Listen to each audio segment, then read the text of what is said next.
참 아름다워라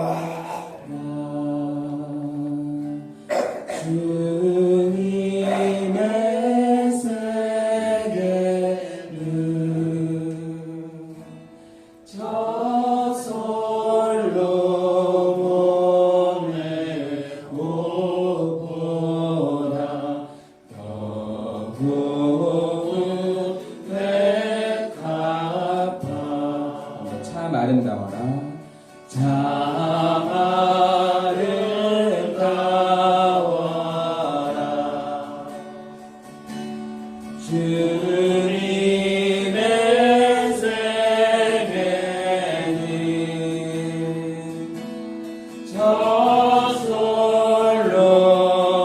솔로몬의 옷보다 더 고운 백합화 주 찬송하는데 주 찬송하는데 저 맑은 새소리 내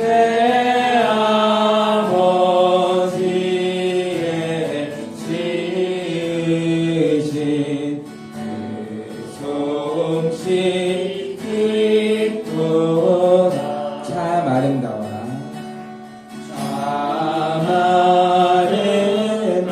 아름다워 주님의 세계는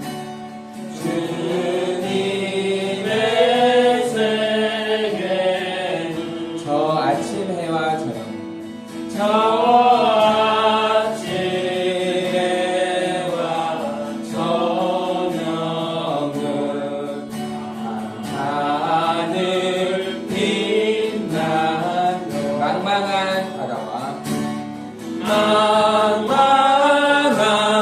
바다와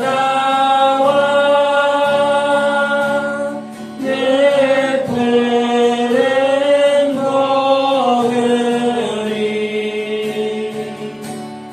다 주 하나님 영광을 잘 드러내고 참 아름다워라 참 아름다워라 주님의 세계는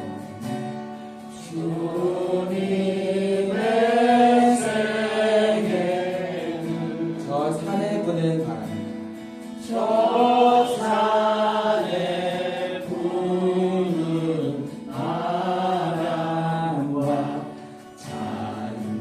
잔잔한 시내 다시 한 번 더 참 아름다워라 참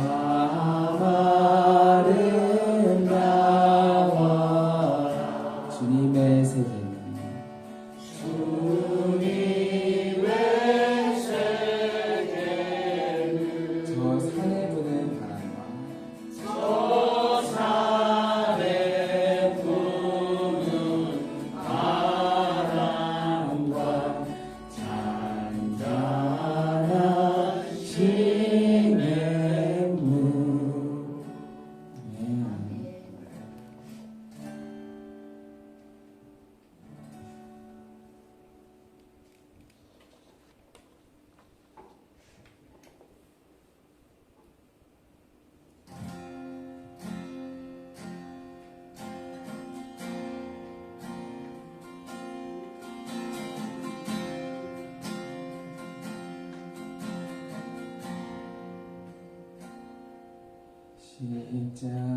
십자가를 질 수 있나 주가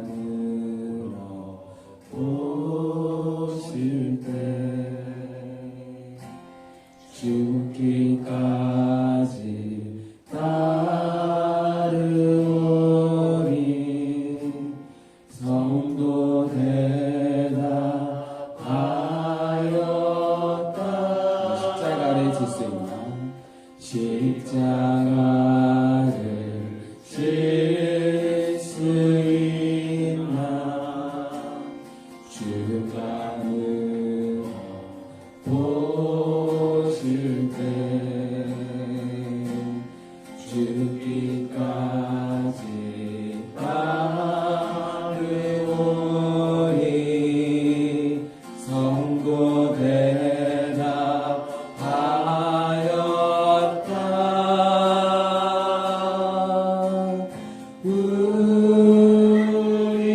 우리의 심령 주의 것이니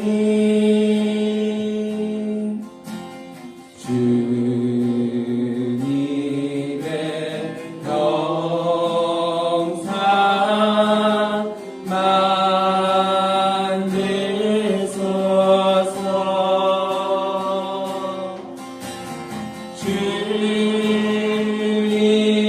주님도 따라 살아갈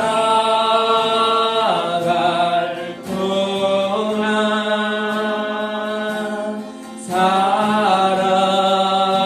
사랑과 충성 늘 같이 우리로 너는 기억하고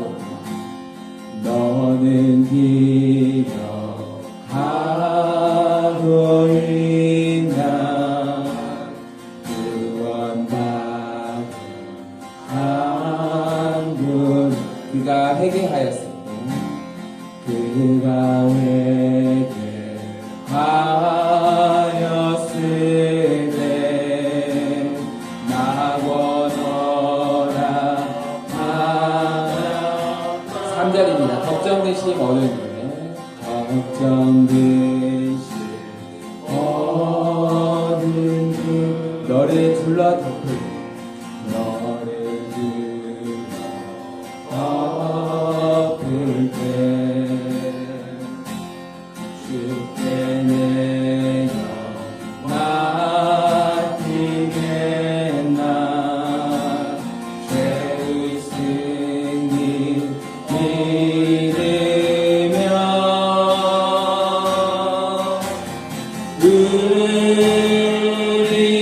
우리의 심령 주의 것이니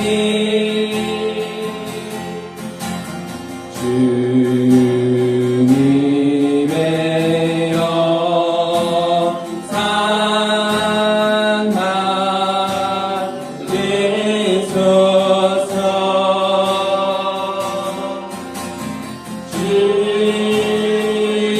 주님도 따라 살아갈 동안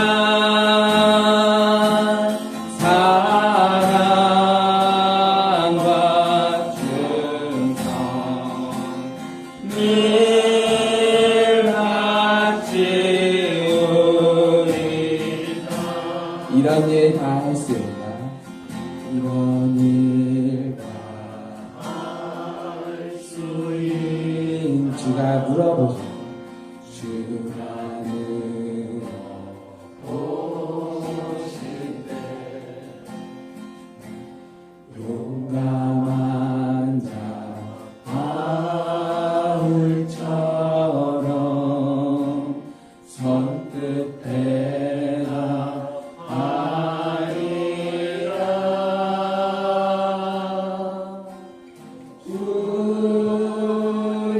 우리의 심령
아만 내 비는 말 내 구주 예수를 더욱 사랑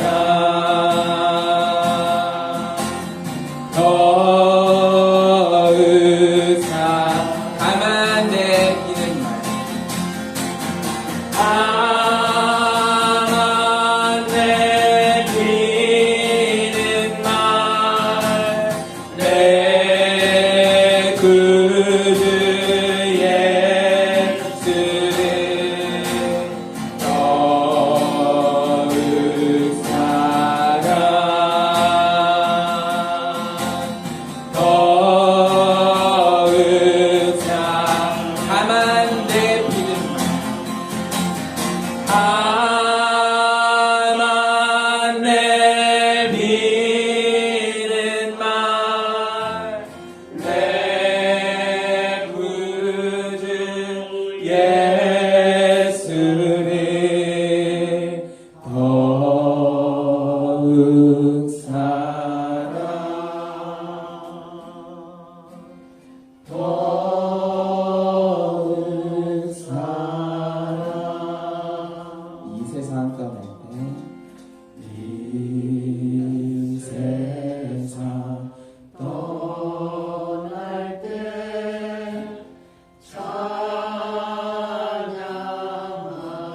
찬양하고 숨질 때 하는 말 이것일세 다만 내 비는 말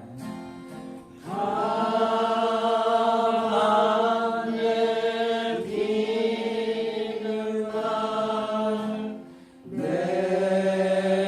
구주 예수를 더욱 사랑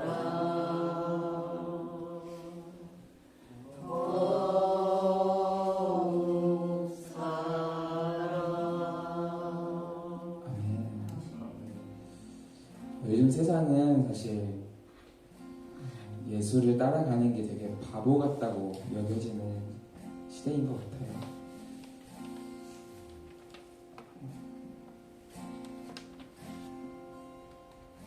우리가 그런 시대를 살아가고 있는데 우리가 이 세상 떠나는 그 순간까지 찬양하고 우리의 진정 소원이 내 구주 예수를 더욱 사랑하는 것이라고 고백하는 그런 우리 예금교회 성도님들 되시기를 소망합니다. 이 시간 한 주 잠시 되돌아보시면서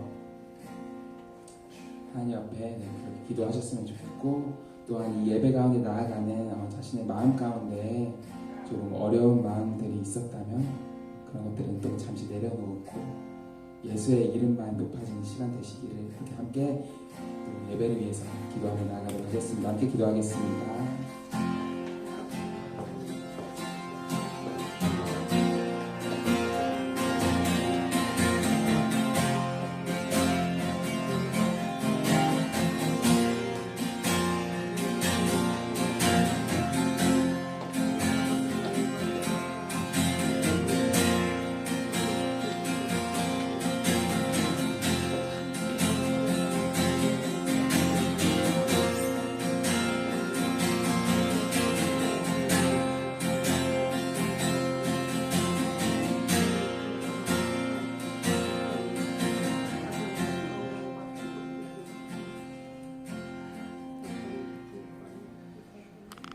우리 주 예수 그리스도의 은혜와 하나님의 사랑과 성령의 교통하심이 여러분과 함께 하시기를 축복합니다.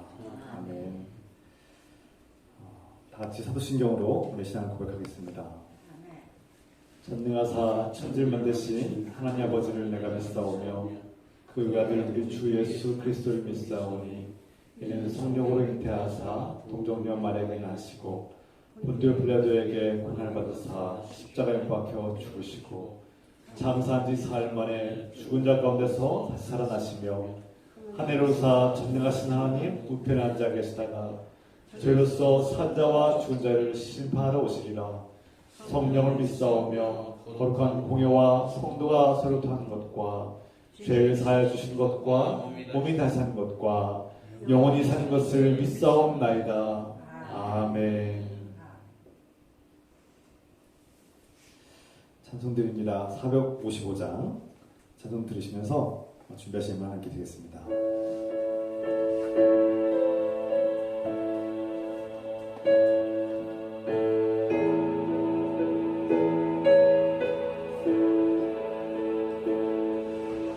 주님의 마음을 본받는 자, 그 맘에 평강이 찾아오는 험악한 세상을 이길 힘이 하늘로부터 임하리로다.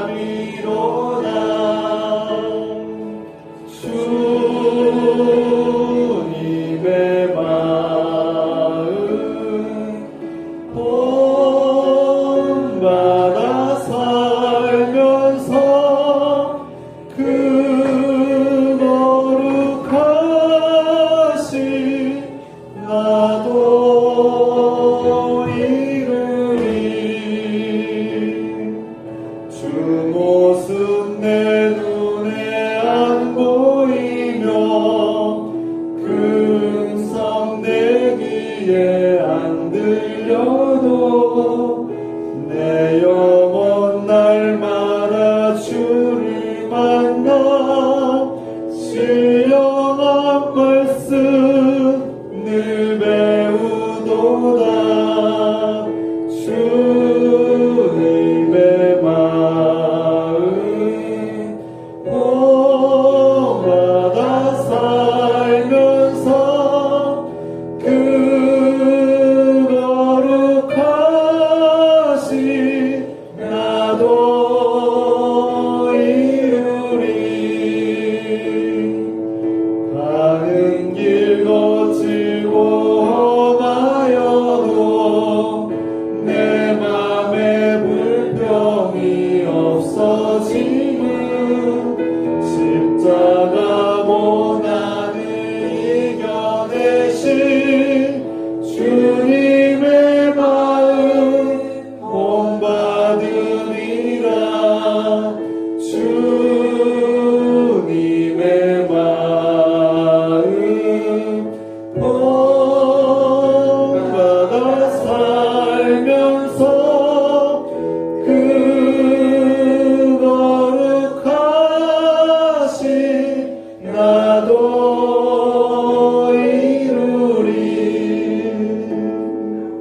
주 예수 세상에 다시 오신 그날의 무성도 변화하여 주님의 빛나는 그 영상을 다 함께 보며 주 찬양하리.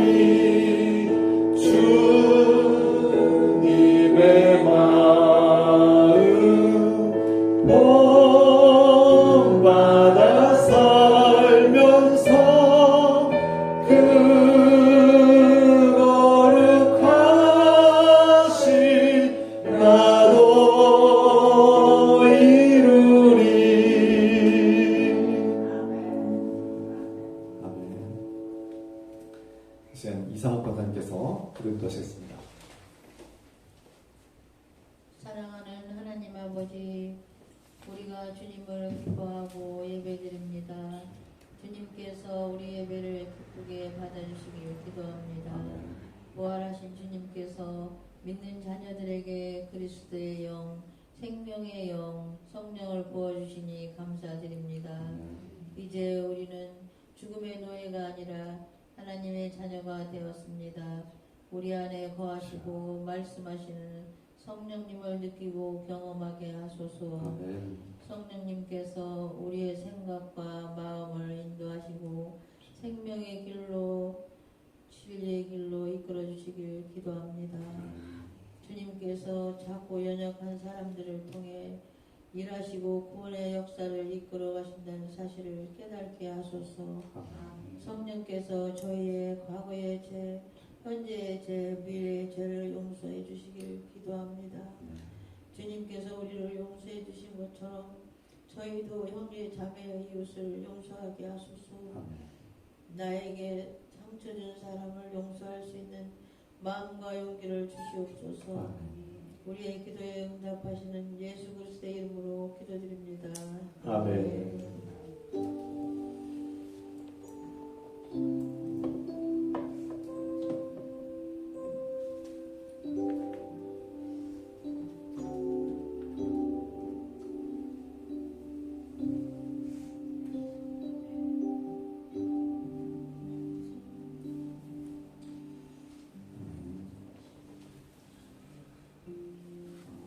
주 예수 그리스도의 이름으로 환영 축복합니다. 서로 환영 인사 나누고 사랑의 축복을 나누겠습니다. 축복합니다. 사랑합니다. 오늘은 성령 강림주일 예배로 드립니다. 다음 주일은 성령 강림은 첫째 주일이자 도시 농어촌 선교주일로 드리겠습니다. 이 시간 우리 함께 기도할 텐데요. 이 땅에 우리 모든 스승들이 하나님의 또 가르치는 그 은사와 역할을 맡은 사명을 맡은 교사들이 교회에서 또 목사를 비롯해서 모든 선생님들, 교사들과 또 이 땅의 선생님들 하나님 마음으로 부모의 마음으로 사랑으로 건강한 권위로 이 땅의 자녀들을 기르게 하소서 기도하고요. 또 우리 형제 자매들의 삶을 함께 기도합시다. 사랑의 하나님 아버지, 얼마 전에 스승의 날을 지나가면서 이 땅에 하나님의 일꾼들, 하나님 말씀을 가르치고 전하는 자들, 목사를 비롯한 모든 선생님들과 교사들이 하나님의 마음으로 주님께서 주신 지혜와 권위로 이 땅의 자녀들을, 다음 세대를 온전히 가르치고 훈련하며 건강하고 아름다운 다음 세대를 양육하고 돌보시도록 도와주셔서 또 어린이들뿐만 아니라 우리 모두에게 스승이 필요합니다. 멘토가 필요합니다. 우리의 영원한 스승이 되신 예수 그리스도를 또 본받고 우리가 서로에게 스승이 되고 우리가 좋은 스승을 만나며 또 좋은 스승이 되어주시도록 축복하시옵소서. 주님, 우리 형제 자매들, 우리 성도들을 위해서 기도합니다. 삶의 어려움 속에서, 고민 속에서 주님께 의지하며 나아갈 때 도와주시고 갈 길을 열어주시며 형통한 길을 인도하시며 우리 삶을 지켜주시고 돌봐주셔서 주님 감사합니다. 오늘 불쌍히 주시고 도와주시옵소서.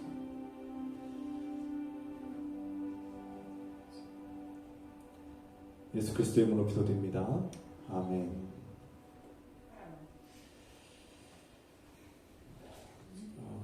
예배 전에 우리가 나눴던 것처럼 우리 정말 취업을 위해서 기도하는 분들에게 정말 하나님께서 예배하신 취업의 자리가, 일자리가 예배에 되고 준비되길 기도합니다. 경제가 어려운 상황 속에서 우리 성도들의 삶 속에 일하고 싶을 때 일할 수 있고 또 가정의 생계를 이렇게 이어갈 수 있는 길이 열리기를 기도합니다. 이 시간 하나님께서 우리에게 주시는 말씀 출애굽기 1장 15절부터 22절의 말씀 함께 읽겠습니다. 다 같이 자리에서 하시겠습니다. 하나님 말씀 출애굽기 1장 15절부터 22절을 한 목소리로 같이 읽겠습니다. 애굽 왕이 히브리 산파 시브라라 하는 사람과 부하라 하는 사람에게 말하여 이르되 너희는 히브리 여인을 위하여 해산을 도울 때에 그 자리를 살펴서 아들이거든 그를 죽이고 딸이거든 살려두라. 그러나 산파들이 하나님을 두려워하여 애굽 왕의 명령을 어기고 남자 아기들을 살릴지라. 애굽 왕이 산파를 불러 그들에게 이르되 너희가 어찌하여 이같이 남자 아기들을 살렸느냐. 산파가 바로에게 대답하되 히브리 여인은 애굽 여인과 같지 아니하고 건장하여 산파가 그들에게 이르기 전에 해산하였더이다 하매 하나님이 그 산파들에게 은혜를 베푸시니 그 백성은 번성하고 매우 강해지니라. 그 사파들은 하나님을 경외하였으므로 하나님이 그들의 집안을 흥왕하게 하신지라. 그러므로 바로가 그의 모든 백성에게 명령하여 이르되 아들이 태어나거든 너희는 그를 나일 강에 던지고 딸이거든 살려두라 하였더라. 아멘. 자, 일단 출발합니다.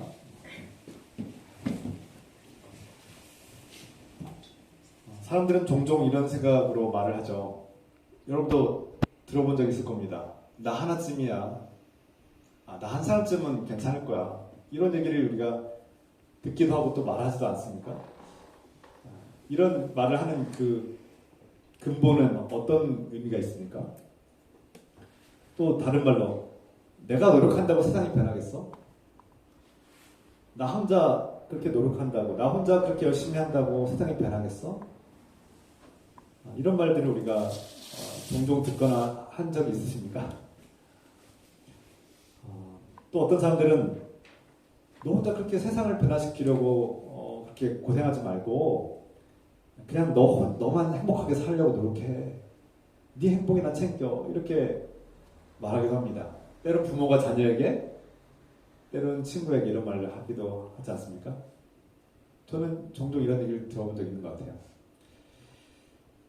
이런 말들의 그 기저에는 한 개인이 세상을 바꿀 수 없다는 전제를 깔고 있죠.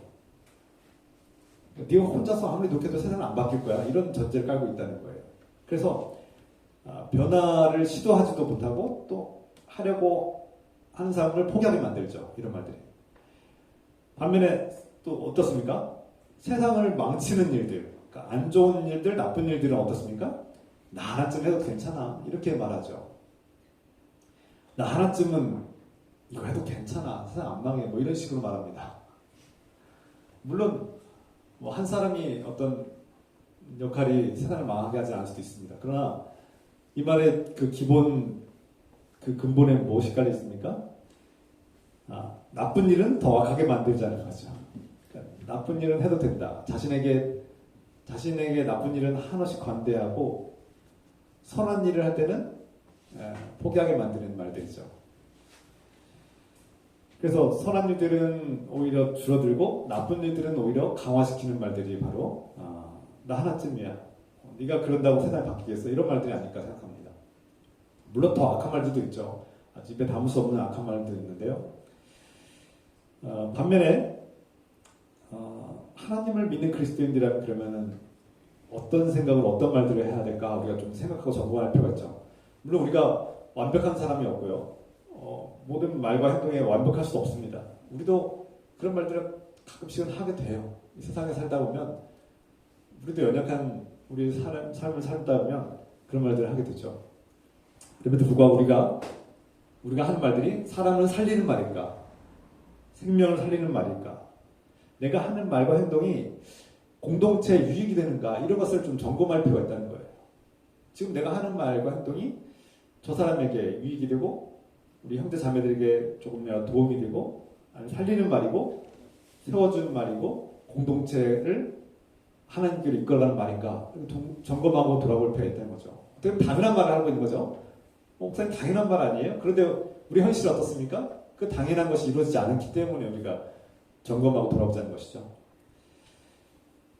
그래서 앞서 말씀드린 것처럼 내가 하는 어느 하나 선택이 내가 교회 안에서나 교회 밖에서든 어디든 내가 하는 작은 선택들 내가 하는 어떤 결단들 나 한 사람이 하는 그리스도인으로서 하나님 믿는 사람으로서 하는 작은 선택과 결단들이 누가 알아주지도 않고 때로는 보잘것 없어 보일 때가 있어요. 그러나 하나님을 믿는 그리스도인들은 그렇게 생각하지 않고 나의 행동과 나의 선택이 얼마나 많은 변화를 일으킬 수 있는가, 얼마나 많은 사람들에게 영향을 줄 수 있는가를 늘 생각하자는 겁니다. 우리가 완벽한 사람은 없어요. 그러나 이러한 마음을 가지고 나의 말과 행동에 결단하고 선택할 때 좀 더 주의하고 훈련을 받자는 겁니다. 그러면 이런 마음을 가지고 이런 마음가짐으로 나아가고 훈련하고 이것들이 쌓이면 언젠가 이것이 습관이 되고 누군가를 살리고 세워주는 공동체를 살리는 말과 행동이 나오는 것이죠. 그래서 어떤 한 사람의 기도, 작고 보잘것없지만 그 한 사람의 기도, 그리고 그 사람의 어떤 용기 있는 결단, 한 그리스도인의 도전, 어떤 형제 자매들이 그 상황과 형편을 따지지 않고 기도하고 또 도전하는 일들을 우리가 높이 평가하고 존중하고 격려하고 응원하자는 말씀입니다. 어떤 한 작은 교회 목사가 어느 날 기도하고 말씀 읽고 묵상한 그때 결단했어요. 이 교회를 위해서 무엇을 해야 될까? 이 공동체 그리고 가족을 위해서 많은 사람들에게 어떠한 결단을 내린다면 그것은 누가 알아주지 않든 알아주든 알아주지 않든 중요한 의미가 있고 많은 변화를 일으키셨다는 사실입니다. 성경은 이와 관련된 한 개인이 작고 보잘것없는 한 사람이 하나님을 믿고 순종함으로 결단을 낼 때 얼마나 위대한 역사가 펼쳐지는가를 증거하고 또 그런 비전을 제시하고 우리에게 많은 말씀들을 전하고 있죠. 오늘도 그런 말씀이 나옵니다.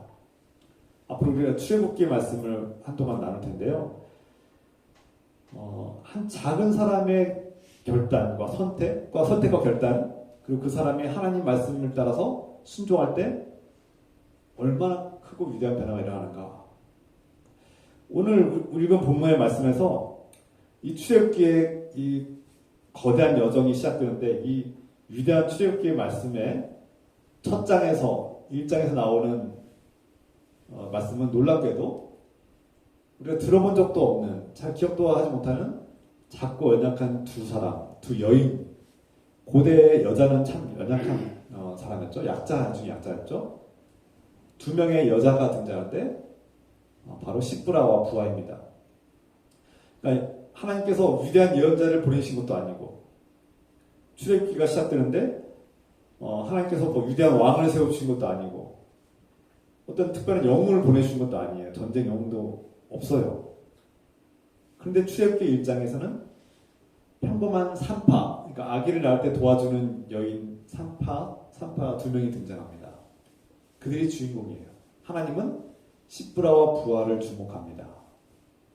이 위대한 출애굽기의 여정 속에 하나님이 계획하신 원대하고 놀라운 구원의 역사가 펼쳐지는데 가장 먼저 첫 번째 등장하는 인물이 바로 보잘것없는 이 작고 연약한 두 여인이라는 사실입니다. 이것은 무엇을 의미합니까? 누구도 알아주지 않는 작고 보잘것없는 히브리 여인. 히브리란 말 그 자체에도 작고 보잘것없다는 뜻이 담겨 있는 겁니다. 때로는 티끌 같은, 먼지 같은 하층민이라는 뜻이 담겨 있고요. 히브리 여인이라는 단어에는 그 사회에서 가장 보잘것없다는 뜻이 담겨 있어요. 강을 건넌 자들, 뭐 이런 뜻이 있는데 그것은 보잘것없는 자들을 그 당시에는 상징하는 뜻이에요. 결론적으로 하나님은 저와 여러분처럼 유명하지도 않고 능력 있는 사람도 아니고 영웅도 아니고 그냥 그저 그런 보통의 보잘것없는 연약한 사람들을 통해서 일하시고 저와 여러분같이 작고 연약한 사람들이 하나님 말씀을 순종하고 나아갈 때 우리가 상상할 수도 없이 놀라운 역사가 펼쳐진다는 것을 보게 됩니다. 하나님께서 우리를 통해서 일하신다는 사실이에요. 그래서 제가 우리 교인들이 뭐 어떤 권사님이 한 권사님 저에게 제가 우리 교회에 뭐 많은 기여를 하지 못해서 죄송하다는 말을 전하시는데 저는 그 권사님이 기도할 때 너무 기뻐요. 물론 이렇게 공동체 안에서 많은 일들을 하시고 많은 기여를 하고 많은 역할들을 하셔서 교회가 이렇게 운영될 수도 있지만 연로하시고 힘이 없고 아프시고 연약하셔서 여러 가지 형편이 어려우셔서 교회 공동체 기여를 하지 못하더라도 그분의 기도가 얼마나 소중한지 모릅니다.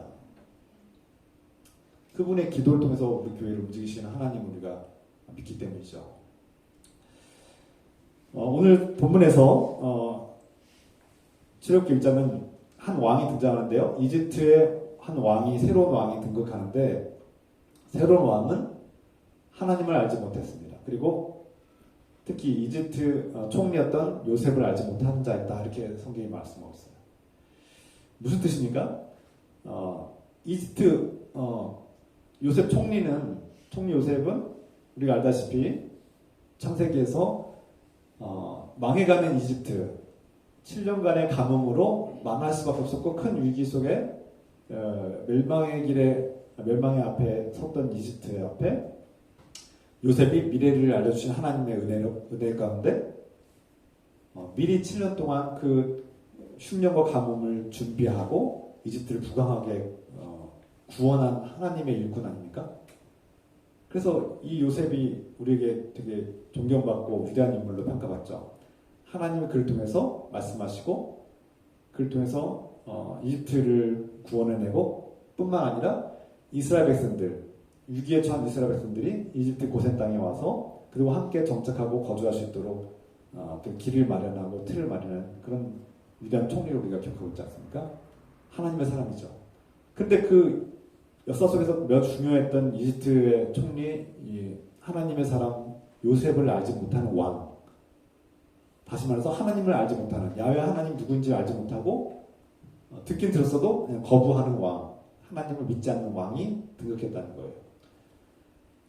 그리고 이 왕은 하나님도 모르고 요셉도 모르고, 그러니까 그 모른다는 말은 모를 수도 있고 또 무시할 수도 있겠죠. 그런 왕이 이집트의 왕이 됐을 때 어떤 일들이 펼쳐지느냐? 그 이집트의 왕은 이스라엘 백성들이 히브리 민족이죠. 이스라엘 백성과 히브리 민족 같은 말이기도 한데 조금 다른 의미도 있습니다. 이것은 자세한 설명은 생략하겠지만 이집트 땅에서 이 히브리 민족이라는 것은 하층민을 의미해요. 아주 무시당하는 하층민들이 의미하죠.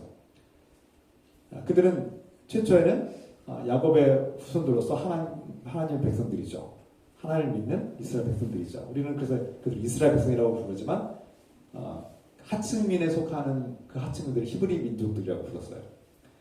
근데 그 히브리 민족들이 우리가 아는 이스라엘 백성들인데 그 이스라엘 백성들을 두려워했다는 거예요. 왜냐하면 그들이 너무나 번성해서 인구가 많아지니까 전쟁이 일어났을 때 우리를 대적하고 적군과 함께 연합해서 이집트를 공격할 수도 있고 또는 독립운동을 펼치거나 분리운동을 펼칠까봐 두려웠던 겁니다. 여러 가지 정치적으로 자신의 왕권이 위협을 받을까봐 두려워했어요. 히브리 민족, 하나님의 사람들을, 이 이스라엘 백성들을 자신의 백성으로 여기지 않고 적대하고 두려움의 대상으로, 차별과 미움의 대상으로 여겼던 것이죠. 결국 이 이집트 왕은, 새로운 왕은 그 히브리 백성들을, 민족들을 억압하기로 결정하고 그들이 더 이상 번성하지 못하도록 인구가 많아진 것을 제한하고 그것을 막기 위해서 앞으로 히브리 민족들이 아기를 낳으면 아들을 죽이고 딸만 살려두라고 그렇게 명령합니다. 그들이 번성하지 못하고 강해지지 않도록 하기 위해서, 오히려 쇠퇴하기 위해서 그런 명령을 내린 거죠. 끔찍한 명령이죠. 여기서 하나님을 알지 못하는 왕, 이것은 상징적으로 요셉을 알지 못하는, 총리 요셉을 알지 못하는 왕이라는 뜻은 하나님을 알지 못하는 왕을 의미하고, 이 이집트 왕의 가장 큰 문제가 바로 하나님을 모르는 겁니다. 그러니까 다른 죄를 짓기도 하고 잘못된 일들도 하지만 가장 큰 죄는 무엇입니까? 하나님을 모르는 거예요. 제가 여러 번 말씀드리지만 우리가 도덕적인 죄를 지을 수 있어요. 뭐 신호등을 어길 수도 있고, 법을 좀 어길 수도 있고, 좀 좋지 않은 일들, 쓰레기를 버릴 수도 있고, 그들이 세상에서는 도덕적인 잣대로 여기면 죄라고도 할 수 있겠죠. 범죄라고 할 수, 경범죄지만 우리는 알게 모르게 완벽하지 않은 사람들이기 때문에 작고 연약한 그런 범죄를 하죠. 그래서 세상에서 다 주머니 털면 먼지 안 나는 사람 어딨냐고 이런 말도 하죠.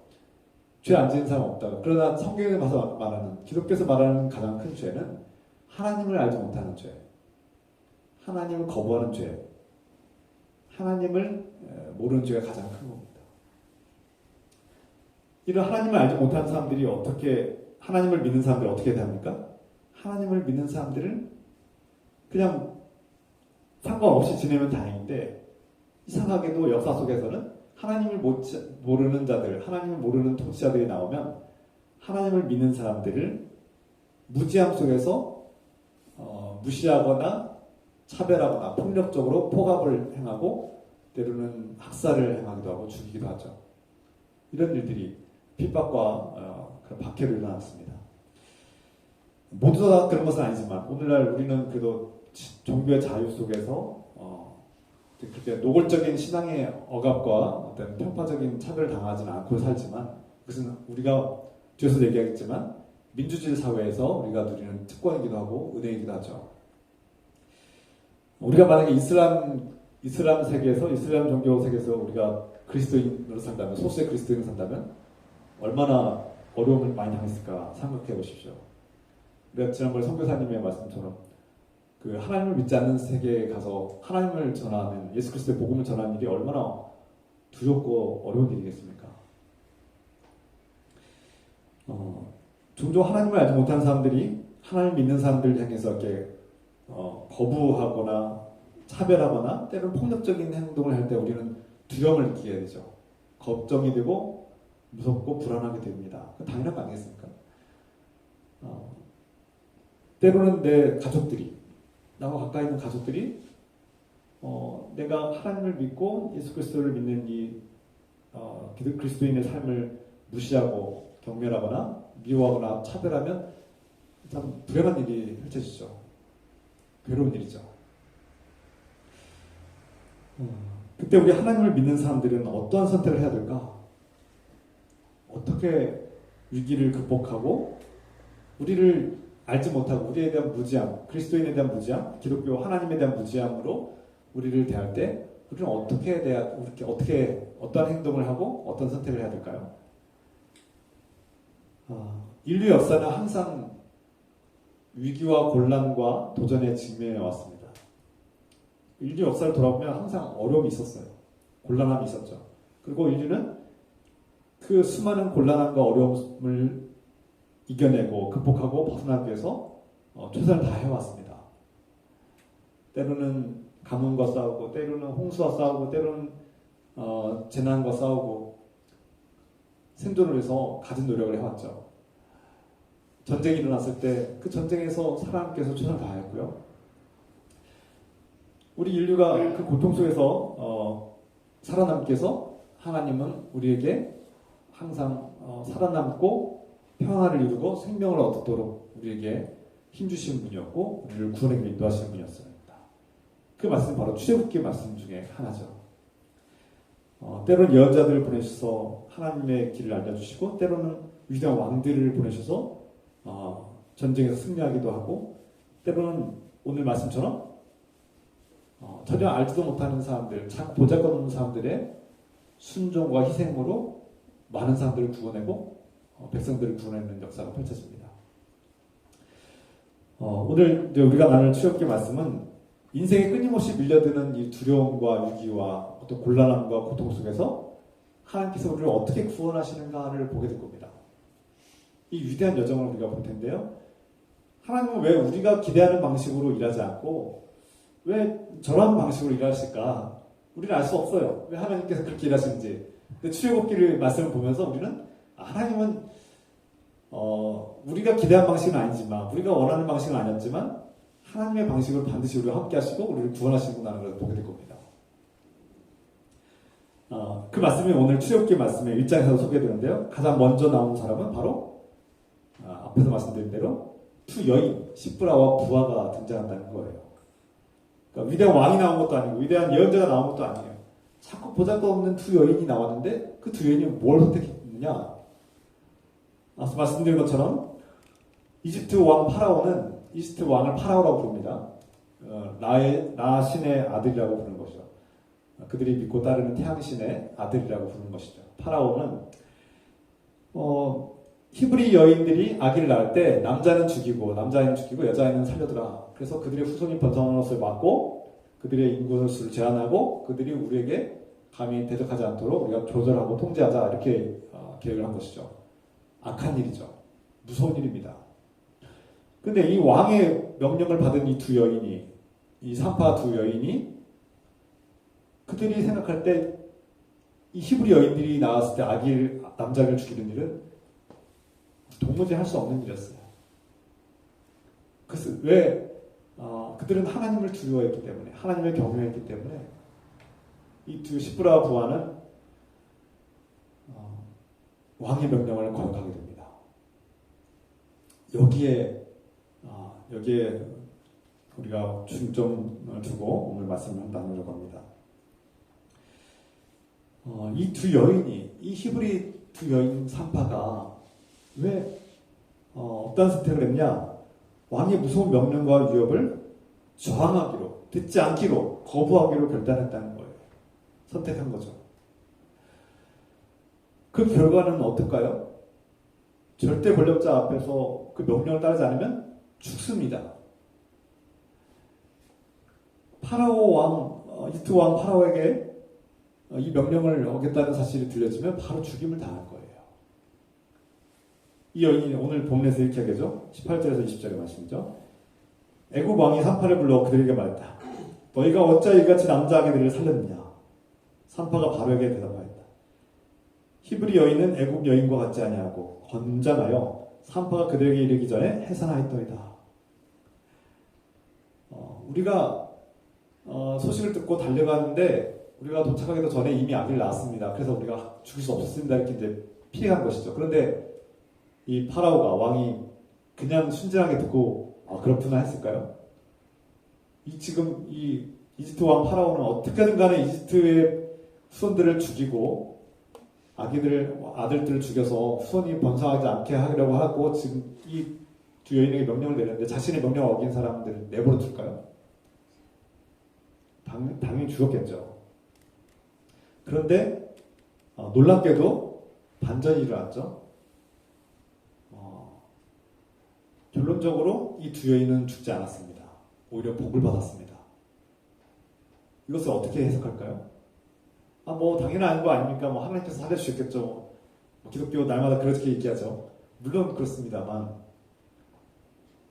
하나님께서 그 두 여인을 기뻐하시고 그 두 여인의 선택과 결단을 기뻐하셨다는 거예요. 그리고 그 두 여인 산파 시브라와 부하에게 복을 주셨다는 겁니다. 은혜를 베푸셨다는 거예요. 이것을 종합적으로 해석해보면 하나님께서 그 시브라와 부하가 그 파라오에게 죽임당하지 않도록 지켜주셨다는 겁니다.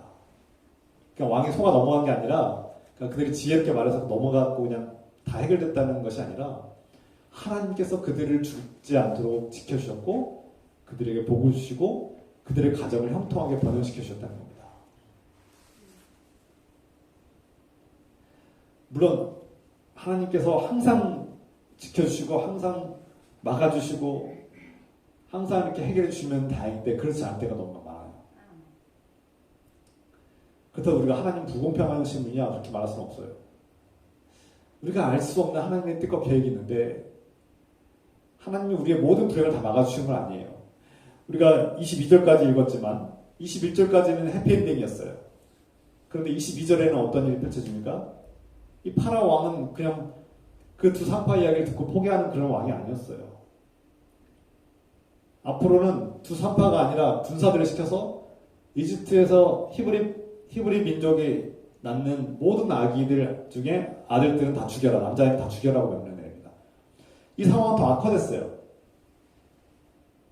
아니 앞에서 하나님께서 시브라와 부하에게 복을 주시고 모든 일이 해결되는 것 같았는데 오히려 문제가 더 악화되고 있습니다. 그러니까 우리가 하나님께서 우리의 기도를 들으셨고 하나님께서 우리와 함께 하신다는 것을 경험하지만 하나님께서 우리에게 복을 주시는 것도 경험해요. 하나님께서 우리에게 복을 주세요. 우리의 건강을 치유하시기도 하고 우리가 곤란과 위기 속에서 건진을 받고 문제가 해결되기도 하시고 우리가 큰 고통에서 해방을 얻기도 해요. 죄의 문제가 해결되고 하나님 나라에 대한 확신을 주시기도 하고 때로는 기적적인 놀라운 역사들을 경험하기도 합니다. 그런데 인생의 모든 문제가 해결되지 않아요. 앞으로 승승장구하고 모든 문제가 해결되는 그런 인생이 없어요. 오히려 한 위기를 지났는가 싶으면 또 다른 위기가 옵니다. 오히려 더 악하고 더 위험하고 더 어려운 일들이 올 때가 있어요. 이것이 인생이 아닌가 돌아보게 되죠. 하나님께서 모든 불행을 다 막아주시는 건 아닌 것 같아요. 어느 위기 하나를 넘기면 또 다른 위기가 또 와요. 10년 전에 어떤 큰 위기를 내가 죽을 위기를 겪었는데 10년 후에 또 올 수도 있는 거예요. 안 오길 바라지만 그 하나님께서 내가 기적을 일으키시고 복을 주셔서 이제 모든 문제가 다 해결되고 나의 앞날은 그냥 평탄하고 행복한 일만 생길 거라고 생각한다면 그것은 어떻게 보면 순진한 신앙이에요. 성경에서는 그런 삶은 없어요.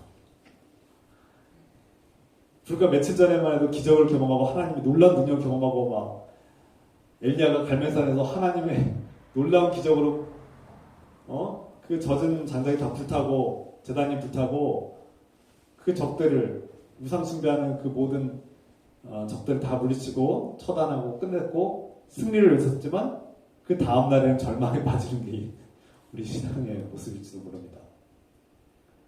여러분들이 며칠 전에 불과 몇 달 전에 아니면 몇 년 전에 하나님을 만나고 하나님의 음성을 듣고 놀라운 경험을 하고 기적을 경험하고 정말 주님은 나의 그리스도시요 하나님의 아들입니다라고 고백했을지라도 며칠 후에 몇 달 후에 여러분들은 주님 살려주세요라고 또 기도할지도 몰라요. 그게 인생이 아닐까요?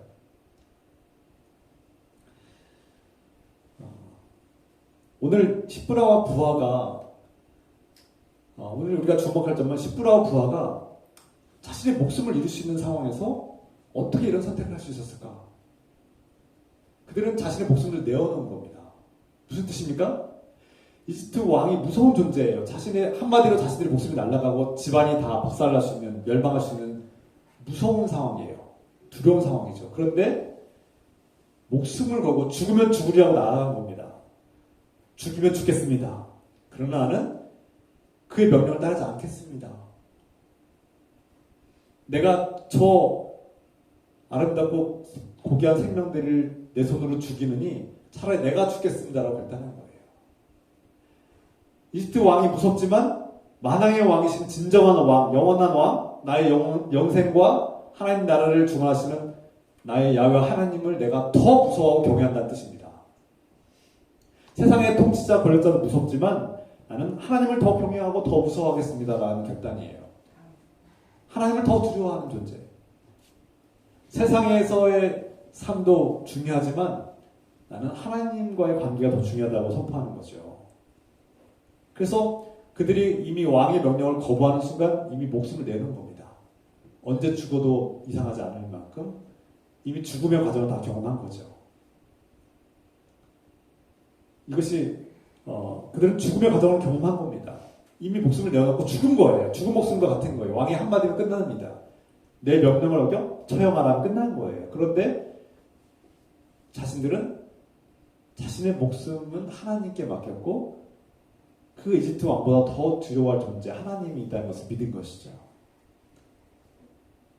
그 하나님을 향한 믿음과 왕보다 더 높은 만왕의 왕이 계신다는 사실을 믿는 사람은 불의를 이길 수 있는 힘이 생깁니다.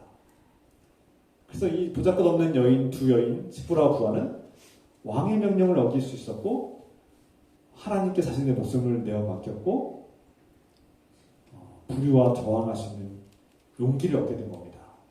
여러분 이것이 이제 고대 오래된 이집트의 출애굽기에 나오는 얘기 나와 상관없는 얘기 좀 드리죠. 여러분 우리 삶에 적용해 봅시다. 여러분의 직장에서 여러분보다 힘이 있는 어떤 권력자, 상사, 직장 상사라고 불리고 보스, 사장님이나 회장님이나 누가 있겠죠. 근데 그 사람한테 대들면 내가 잘려요. 내 생기가, 내 가정이 위험에 처해요. 내가 어디 가서 1억 월급 받을 수 없어요. 그럼 어떻게 됩니까? 그 사장이, 회장이 그 나보다 위에 있는 직장 상사가 나에게 명령을 했을 때 그걸 거부하기 쉽습니까? 여러분 먼 얘기라고 생각하면은 이게 와닿지 않고 졸릴 수 있어요. 십부라 부하가 어쨌다는 이게 나하고 무슨 상관이야 라고 들을 수 있어요. 출애굽기 1장을 읽으면서 아무런 감이 없을 수도 있어요. 무슨 뜻일까? 이 나와 무슨 상관이지 할 수 있어요. 그러나 여러분은 생기가 달렸다고 생각해 보십시오. 권사님이 직장에서 위에 직장 상사의 명령을 그냥 어기셨어요? 그럼 어떻게 돼요? 내가 잘리면 우리 가족들이 어떻게 먹고 사나? 내가 이 나이에 어디 가서 또 직장을 얻나? 당연히 걱정하겠죠. 그러면 어떻게 돼요? 그 명령이 때로는 정당할 수도 있지만 불리해요. 내가 볼 때 누군가를 막 너 가서 저기 김대리 그냥 잘라버려. 걔 잘라버리고 걔 쫓아버려. 아니 그러면 그 명령을 따라야죠. 근데 내가 그 사람 막 잔혹하게 그 사람 쫓아내면은 뭐 노동부에 걸리니까 네가 알아서 쫓아내, 알아서 나가게 만들어 이렇게 하면 불법이잖아요. 불의한 일을 행하는 거죠. 누군가의 또 생기가 사라지는 거고. 그때 어떻게 하겠습니까? 고민이 되겠죠. 우리의 현실은 그렇게 단순하지도 않고 심플하지 않아요. 복잡해요.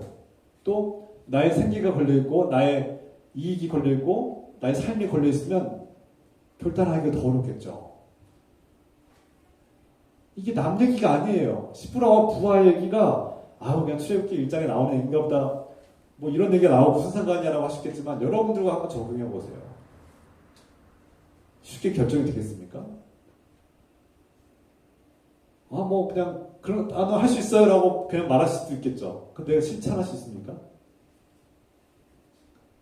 당장 그 말을 했을 때 내가 직장에서 잘리고 내가 당장 생계가 어려워지고 당장 길거리에 내앉게 생겼다. 그래도 할 수 있겠습니까, 여러분? 정직하게 말하면 우리 못합니다. 못합니다. 우리 교회들 중에 하시는 사람 별로 없는 것 같아요. 저를 비롯해서. 쉬운 일이 아니에요. 그러니까 목숨 앞에 쉬운 건 없습니다. 그런데 시브라와 부하는 했단 말이에요. 이 보잘것없는 두 사람의 이 작고 연약한 두 여인 시브라와 부하가 내가 저 아이들을 죽이고 하나님을 거역하느니 당신을 거역하겠다. 이집트 왕의 명령을 거역하겠다고 결단한 겁니다. 하나님을 더 사랑한 거예요. 하나님을 더 경외한 거예요. 그리고 이 땅의 삶보다 하나님의 주신 생명을 더 사랑한 거죠. 그래야만 가능합니다. 이런 믿음이 있어야만 가능한 일이죠. 하나님께서 도무지 이것은 감당할 수 없는 불의한 일인데 난 못합니다.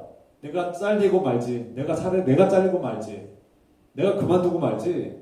나 이거 못하겠습니다라고 말하는 순간 내가 잘릴 거예요. 내가 해고당해요. 그러면 그때 이런 용기가 어디서 생기냐면 하나님께서 더 좋은 직장을 예비해 주실 거야. 더 나은 직장을 나를 주실 거라는 확고한 믿음이 있으면 할 수 있습니다. 그런데 하나님께서 그렇게 하십니까? 잘 안 하실 때가 많아요. 하시더라도 오랫동안 공백이 있을 수 있어요. 결코 쉬운 일이 아니죠. 그러나 시브라와 부하는 했단 말이에요. 이 작고 연약한 두 여인이 그 선택을 했고 이스라엘에 놀라운 변화가 일어났죠. 이스라엘은 그 생명들을 죽이지 않는 놀라운 은혜를 받았죠. 물론 상황은 더 악화됐어요. 이 악독한 파라오가 더 악독하고 더 악한 명령을 내렸죠. 더 무서운 상황이 펼쳐졌습니다. 그래서 다음 시간에 얘기하고요.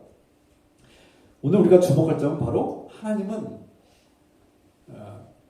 우리가 할 수 있는 우리가 주어진 자리에서 우리가 할 수 있는 그 역할 속에서 우리가 어떠한 선택을 하는가를 본다는 거죠.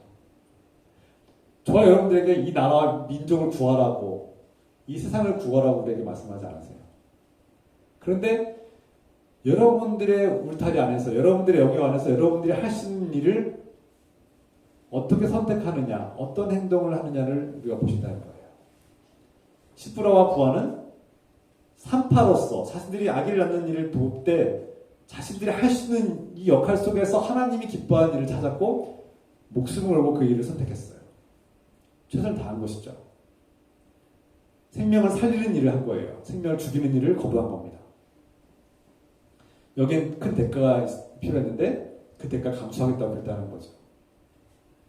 그리고 하나님께서 그 시브라 부하의 선택과 결단을 기뻐하시고 복을 주셨습니다. 그 복은 성경에서 구체적으로 말씀하지 않지만 출애굽 당시에 이 시브라와 부하 당시에 가장 큰 복 중에 하나는 자녀들의 후손이 번영하는 것, 그러니까 자녀들을 허락하시고 그 자녀들이 건강하고 아름답게 자라고 번영하는 것이 아니었을까 생각합니다. 다른 사람들의 아기는 죽이면서 자신들의 후손은 번성할 거라고 생각합니까? 아니죠. 주님께서 다른 사람들의 아기와 생명들을 존중하고 그들을 사랑으로 결단한 이 십부라 부하에게 자손의 번영을 축복하셨으리라고 생각합니다. 하나님께서 그렇게 복을 주시는 거예요.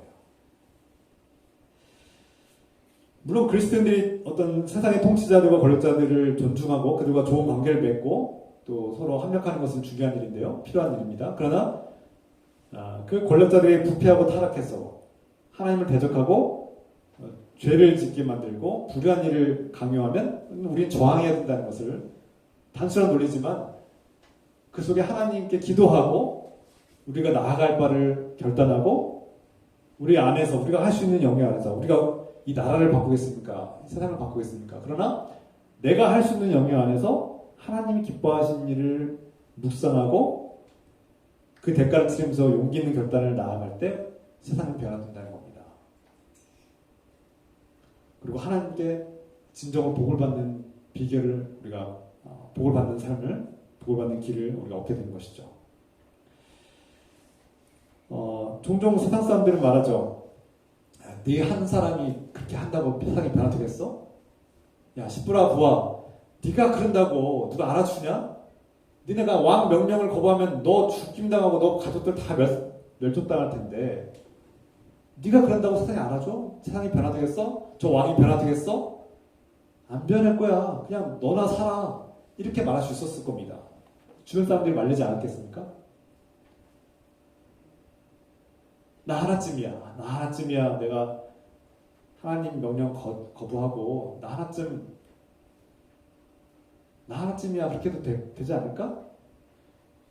거기서부터 하나씩 무너지고 하나님의 최전방이 무너지기 시작하는 겁니다. 그러면 적들이 뚫고 들어오는 거죠. 칼바르트가 이런 얘기를 했어요. 교회는 영적 전쟁에서 교회는 최전방과 같고 최전선과 같고 최전방에 있는 초소와 같다. 이렇게 표현했습니다. 칼바르트라는 유명한 독일의 신학자이자 목사이자 철학자인 그는 하나님의 영적 전쟁에서 교회가 최전방을 맡고 있고 이 최전선에서 중요한 하나님이 지정한 초소와 같은 역할을 하고 있다는 거예요. 그런데 어느 초소가 그 역할을 하지 않으면 그 초소가 적을 두려워하고 잠들어 있거나 아니면 도망쳤다면 그 초소는 비어있고 그 초소를 그 빈틈으로 적들이 몰려온다면 어떻게 되겠습니까? 이 전쟁은 실패하지 않겠습니까?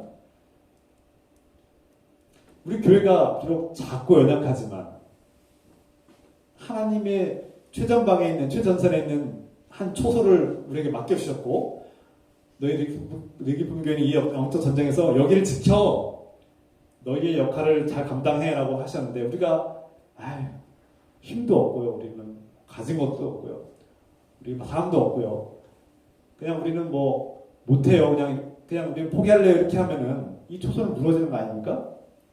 하나님께서 전략적으로 세운 교회인데 전략적으로 하나님의 영적 전쟁에서 하나님께서 다 지정하셔서 세운 교회인데 지휘관이 이 싸움 졌어. 우리 못 이겨 하고 포기하고 그냥 다 철수해버린다면 그 초소는 뚫리는 거 아닙니까? 그냥 적들이 그냥 밀고 들어올 거 아닙니까? 그러나 아무리 작고 보잘것 없고 뭐 군대도 별로 없고 무기도 변변치 않을지라도 용기를 가지고 하나님께서 맡겨주신 그 초소를 사명감을 가지고 끝까지 지키고 적들과 용감하게 싸우려고 이렇게 딱 초소를 지키고 있으면 아무리 작고 연약해 보여도 그 초소를 지키고 있다면 함부로 들어오지 못하죠. 적들이 함부로 못 들어옵니다. 여러분 한 개인이 나 항상 내가 지금 이 교회 몇 년 안 다녔는데 내가 이 노인이 나이 먹고 뭐 가진 것도 없고 할 수 있는 거 없는데 내가 뭘 하겠어 이렇게 생각할지도 모르겠습니다. 그러나 주님은 여러분들이 무슨 어떤 업적을 세우느냐 공로를 세우느냐의 문제가 아니라 여러분들의 삶 속에서 어떤 선택을 하냐를 지켜보신다는 거죠. 주목하신다는 거예요. 시프라와 부하는 산파의 역할 속에서 자신들이 어떻게 해야 될지, 무엇이 하나님의 길인지를 그들은 깨닫고 목숨을 걸고 그 사명을 감당했죠. 하나님께서 기뻐하시는 일을 선택했어요. 결단하고 나아갔을 때 하나님께서 그들에게 복을 주셨습니다. 여러분들에게 뭐 교회를 다 책임지십시오, 뭐 여러분들 한 사람에게 교회를 다 구원하십시오라고 하나님께서 그렇게 말씀하지 않을 거예요. 그러나 여러분들이 가정에서 내가 그리스도인으로서 하나님 믿는 자녀로서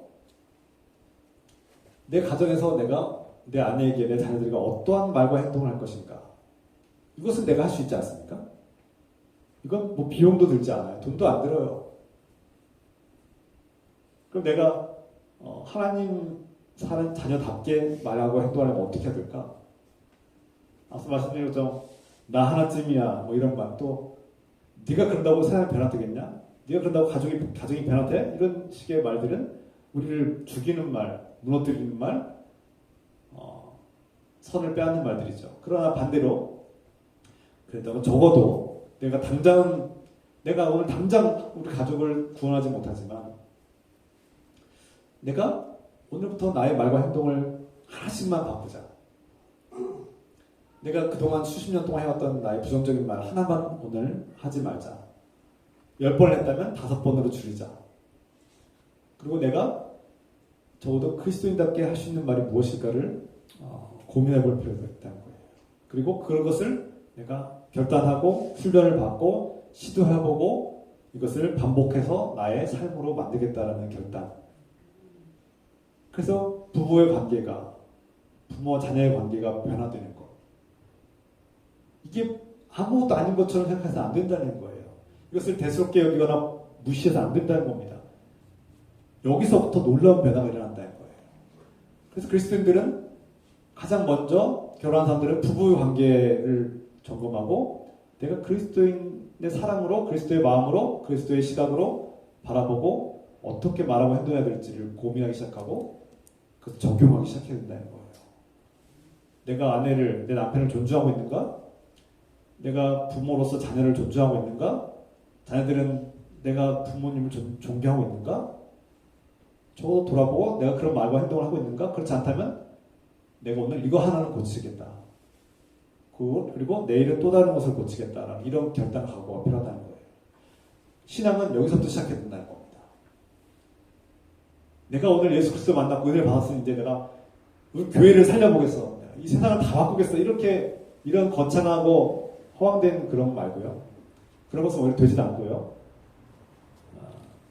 오히려 당장 오늘 가서 내 남편과 내 아내와의 관계를 점검하고 어떻게 변화시킬 것인가. 수십 년 동안 해왔던 내 습관을 어떻게 내려놓고 어떻게 멈출 것인가.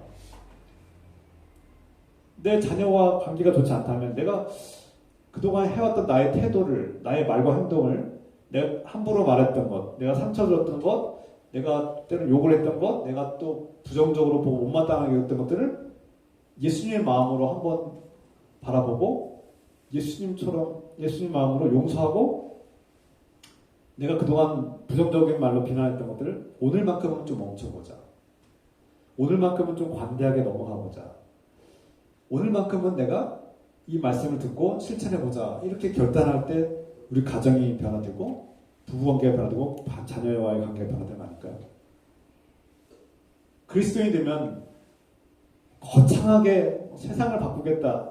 내가 앞으로 이제 절대 죄를 짓지 않고 선한 일만 할 거야. 막 가난한 사람들 다 도와주고 막 선교 가고 막 어디 가서 막 선교하고 날마다 기도 가고 새벽 기도 참여하고 뭐 예배 다 참석할 거야. 뭐 이런 결단도 필요하겠지만 사도 바울은 부부관계부터 변화시키라는 거예요. 부부관계부터. 가족관계부터 변화시키라는 거예요. 그것도 못하면서 무슨 세상을 구하고 교회를 구하고 다른 사람을 구원하겠습니까?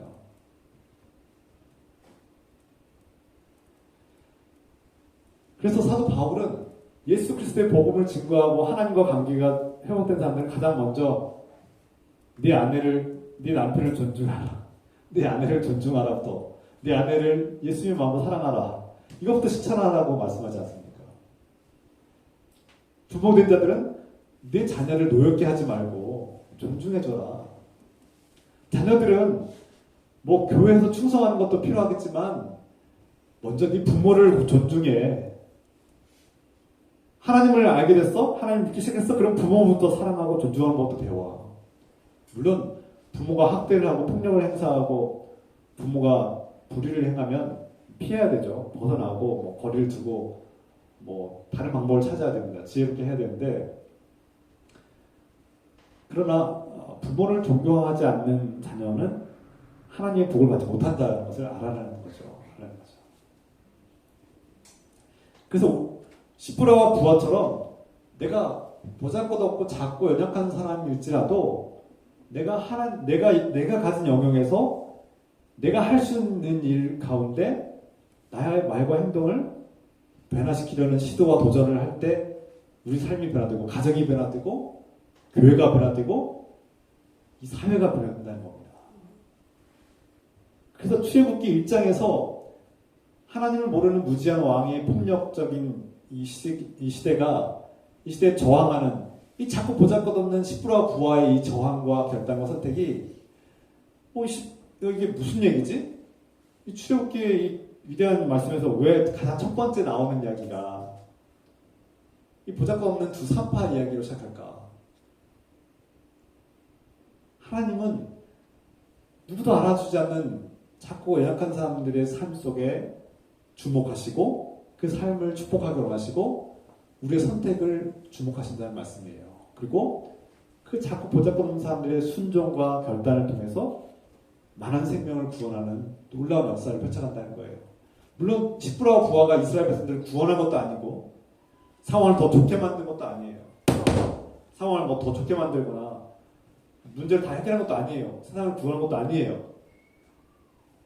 이 문제가 이 이집트 왕의 폭력이 멈춘 것도 아니에요.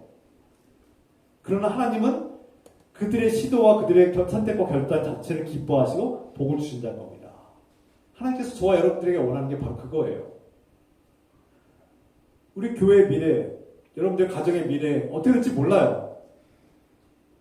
또 다른 어려움에 처할지도 모르고 어떻게 될지 모릅니다. 결말이 행복할지 아니면 불행할지 아무도 몰라요. 그러나 지금 이 순간 우리가 할 수 있는 일을 우리는 해야 된다는 것이고 하나님께서 기뻐하시는 그 일을 우리가 용기 있게 결단해야 나가야 된다는 것이죠.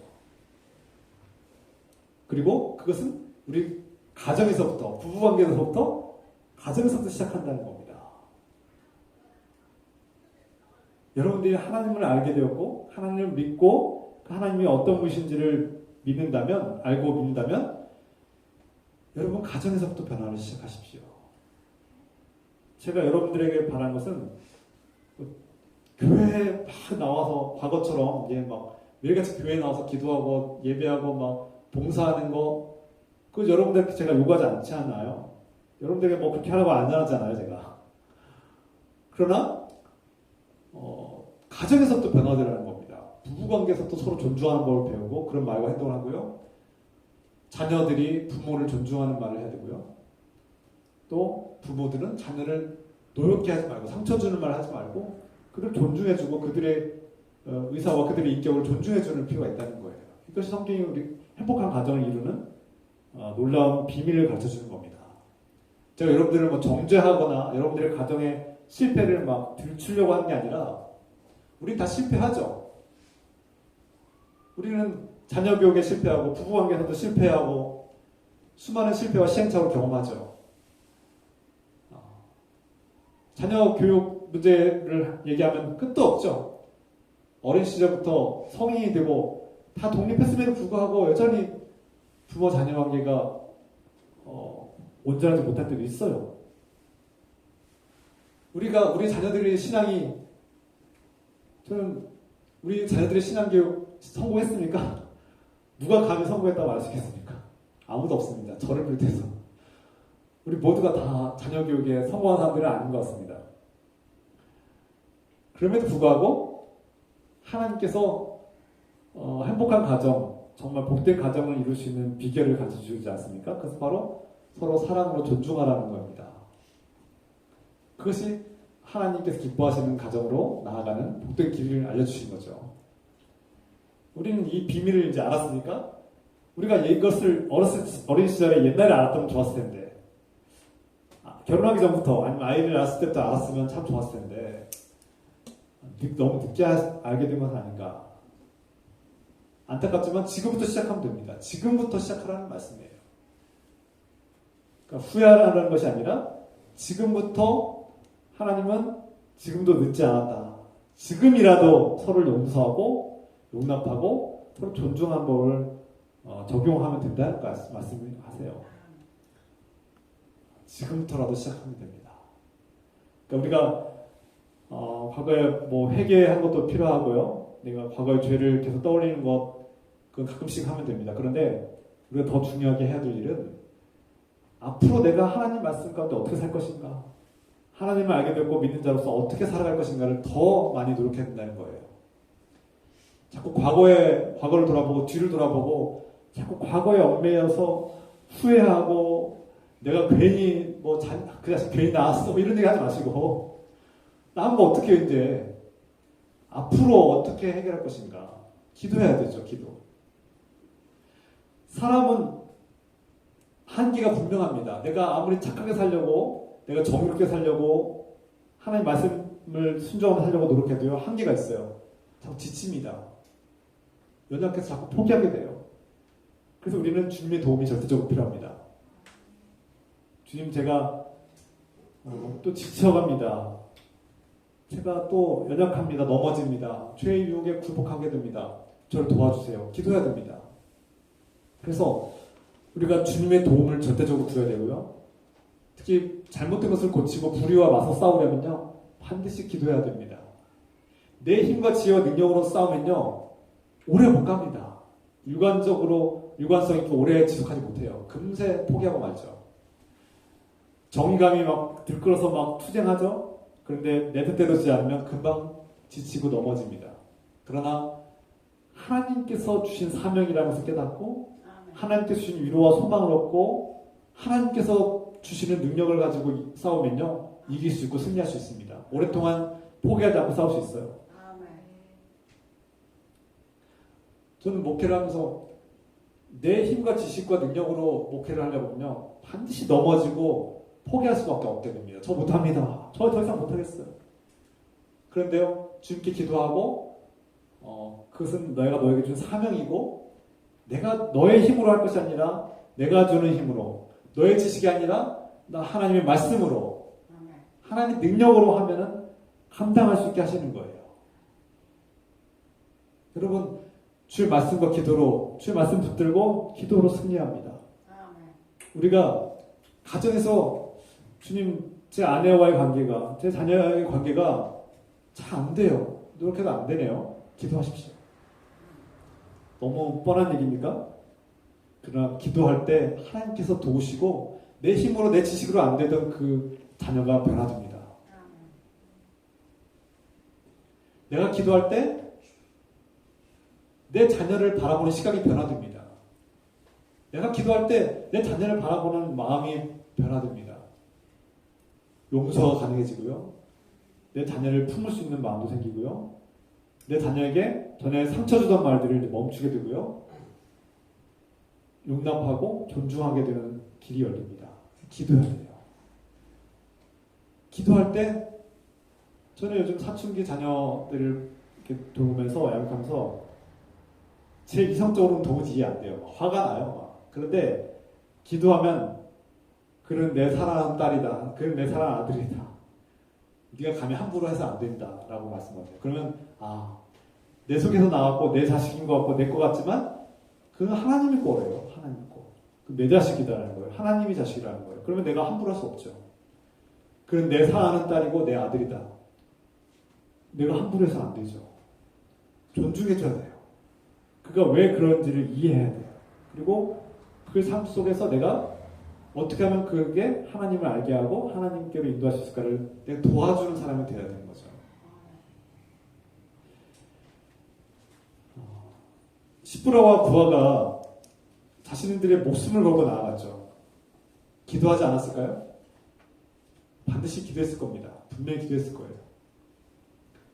자신들의 목숨을 내어놓는 일에 기도하고 나아갔을 것이 분명합니다.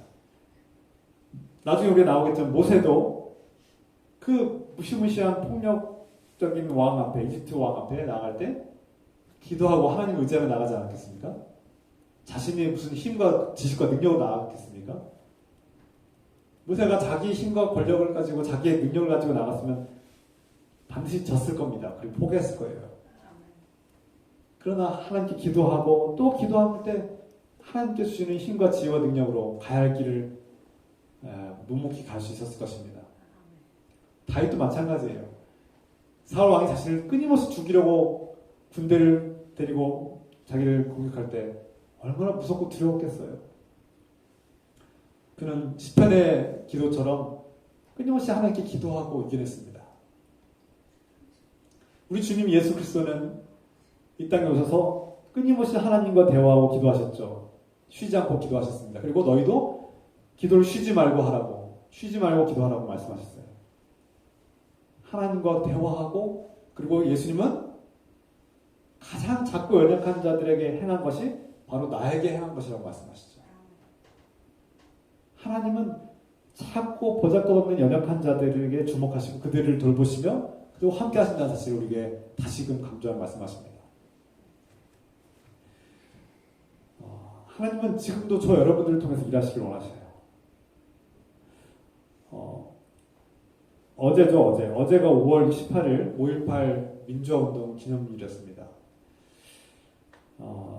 정말 사람들을 폭력으로 죽이고 막 총을 쏘고 막 국민들을 죽이고 자신의 권력을 하기 위해서 한 군부 독재가, 신군부 독재가 자신의 시민들을 총칼로 죽일 때 국민들이 도무지 참을 수 없어서 이 불의에 도무지 견딜 수 없어서 저항한 날, 그것이 5.18 민주화운동 기념일이죠.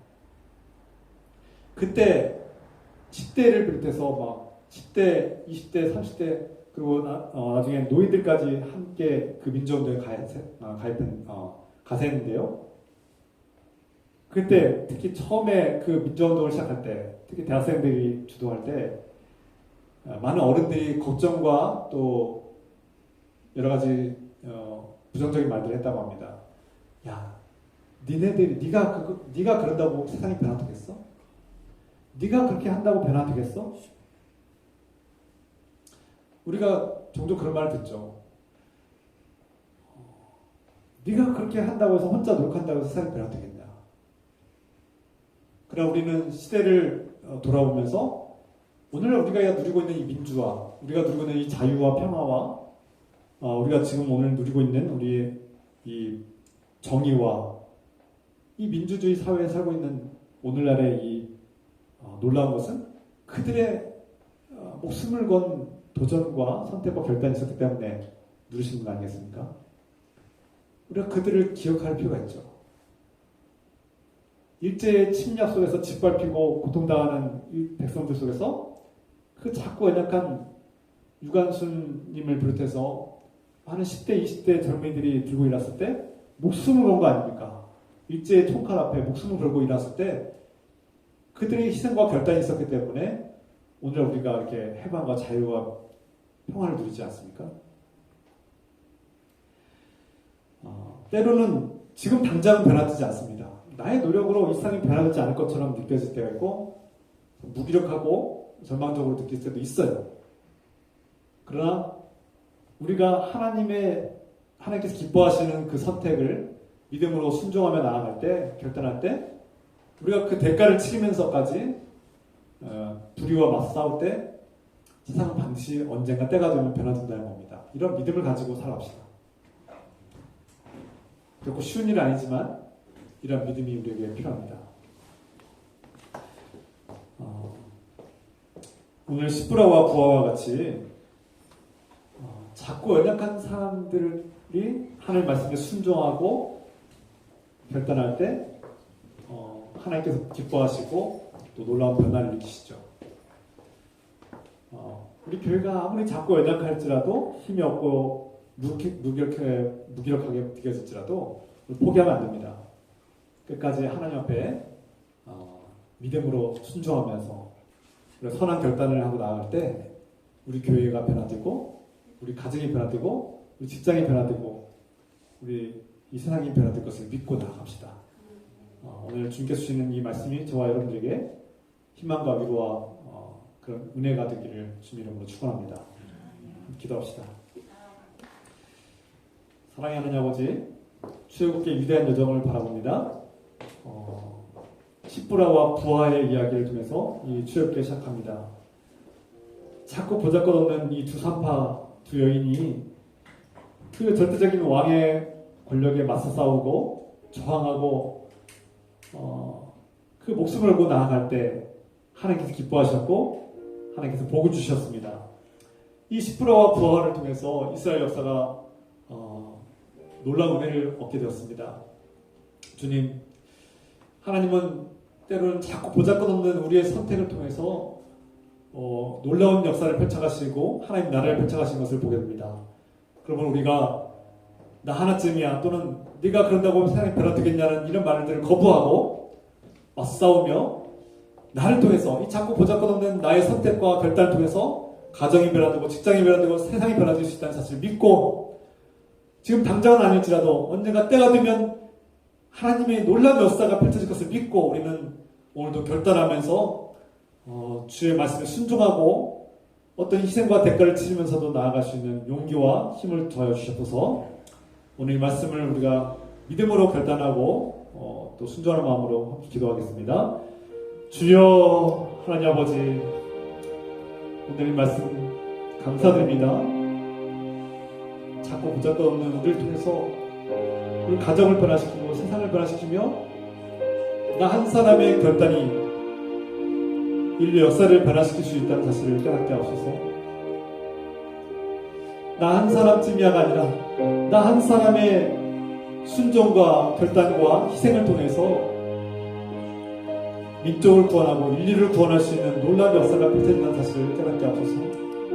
주님, 지금 당장은 아무런 변화가 눈에 보이지 않을지라도 내가 하나님께서 기뻐하시는 그 길로 나아갈 때에 하나님께서 기뻐하시는 선택과 결단을 할 때에 놀라운 역사가 때가 되면 놀라운 역사가 펼쳐질 것을 믿고 이런 믿음으로 결단하며 살게 하시고 이런 믿음으로 올바른 선택을 하고 선한 길로 나아가시도록 축복하여 주셔서 주님, 우리 교회가 아무리 자꾸 연약해 보일지라도 하나님 말씀에 순종하고 믿음으로 결단하며 나아갈 때 하나님께서 우리 교회를 통해서 놀라운 역사를 펼치시고 많은 생명들을 구원의 길로 인도하실 줄 믿습니다.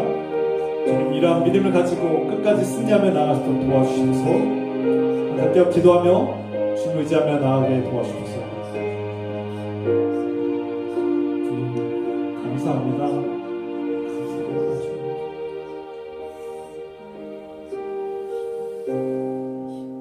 사랑의 하나님 아버지, 인류가 곤란에 빠질 때마다 그 곤란에 빠진 인류를 구원하기 위해서 우리에게 하나님의 사람들을 보내주시는 주님, 이 출애굽기 이스라엘 백성들의 구원의 여정 속에서 십부라와 부하와 같은 작고 연약한 사람들을 통해서 구원의 길을 인도하시고 이스라엘 백성들을 살리기 위해서 애쓰시는 주님을 발견합니다. 주님께서는 작고 보잘것없는 연약한 여인들을 통해서 이스라엘 백성들을 구원하시고자 했습니다. 주님, 우리가 할 수 있는 일들을 감당할 때에 주님께서 기뻐하시는 일들을 선택하고 우리가 할 수 있는 영역에서 주님을 기쁘시게 하고 그런 말과 행동을 할 때에 우리의 삶이, 우리의 가정이, 우리의 교회가, 이 사회가 변화될 줄 믿습니다. 주님, 오늘부터 우리의 말과 행동이 변화되게 하시고 우리가 어떠한 선택과 결단할 때 어떠한 대가를 치르더라도 주님께서 기뻐하시는 길로 나가시도록 축복하여 주시고서 이제는 우리를 위해서 목숨을 내어주신 주 예수 그리스도의 은혜와 연약한 우리를 있는 모습 그대로 사랑하시고 축복하시는 하나님 아버지의 끝없는 사랑하심과 우리의 선택과 결단을 인도하시고 이끌어주시는 성령님의 교통함의 역사하심이 오늘 늙은 교인들과 이 땅의 하나님의 백성들 위해 지금부터 영원토록 함께 해주시기를 간절히 축원하옵나이다. 아멘. 아멘.